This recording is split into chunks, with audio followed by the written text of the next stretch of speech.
All right. We are back here at Song of the Day, coming to you from the Rock Cave. I'm your host, Mark Pierce. It is Friday. You know what that means? Say it with me. It is Octane Friday. And that's when we kick it up a notch.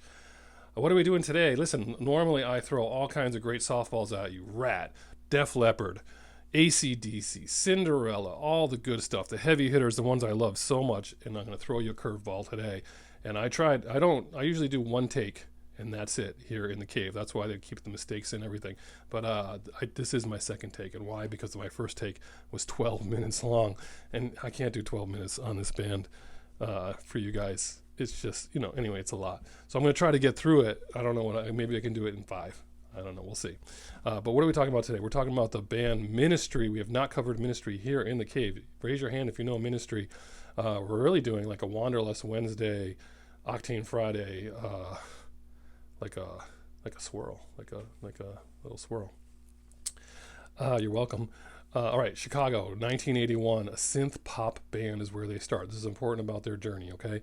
The founding lead singer, Al Jorgensen, is doing backup work with the singer Divine, the drag queen from Pink Flamingo's Hairspray.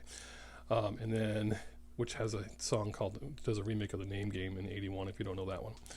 And then ends up in a band called Special Affect, with the guy who would later become Groovy Man, the founder of My Life with the Thrill Kill Cult, one of my favorites, and the drummer who ends up in Concrete Blonde.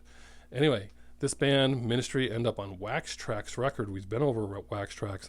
Wax Trax, a very important Chicago record store that became a record label, and they'll put out all kinds of stuff. I got this Wax Trax box set that has 3 CDs, all black, of course, because it's all punk.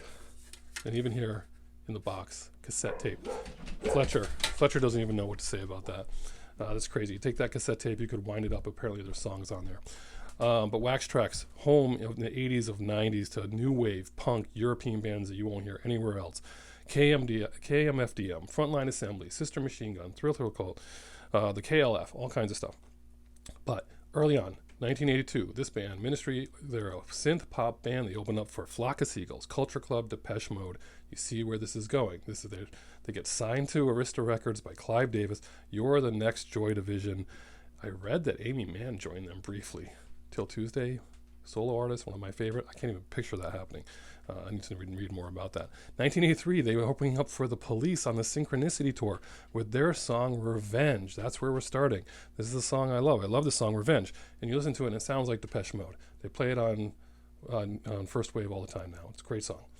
Then they have a fallout with the record label, creative differences, go back to Wax Trax in 84. And then they just start getting heavier, more obsessed with drum beats, drum machines. They get 2 drummers.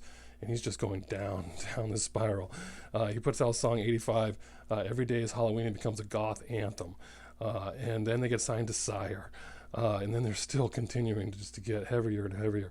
88, 89, they get the song Stigmata, which is amazing, by the way. Full-on jackhammer, distortion, dialogue from movies. 2 drummers to do the work, like I said. Jesus Built My Hot Rod, another song that comes out then. I had that t-shirt.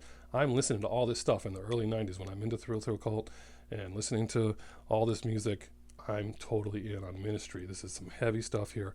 They headline Lollapalooza with Pearl Jam, Red Hot Chili Peppers, Soundgarden. Then they go on a tour with Helmet and Sepultura. I mean, I covered them, right? I mean, that's where they're going, right? And by 95, 96, they're full on doom metal. I mean, this story is amazing. They went from early 80s to a synth pop band like Depeche Mode, and they ended up doom metal. But in between, put out some great records. In 2000, they were nominated for a Grammy for a song from the Matrix soundtrack. It's called Bad Blood. The band has had all kinds of members come in and out. He's the only founding member left. We're at 4.5 minutes. I'm doing this much faster. But anyway, just so crazy the way their career went. N.W.O, Just One Fix, Stigmata, Thieves, Revenge. These are all songs you can check out. A little hard for me to listen to these days, some of them are really a lot of screaming. And I know that people are fans of hard rock and classic metal are going to be like, I can't do this. But you just have to check it out. Ministry is an important band. But if you're going to listen to something, listen to Revenge. That's the one that's more synth pop. And then N.W.O and Stigmata. We'll post those below. Whatever you're doing today, I hope it involves music. Give it a listen. Tell me what you think. And as usual, I'll catch you on the next time.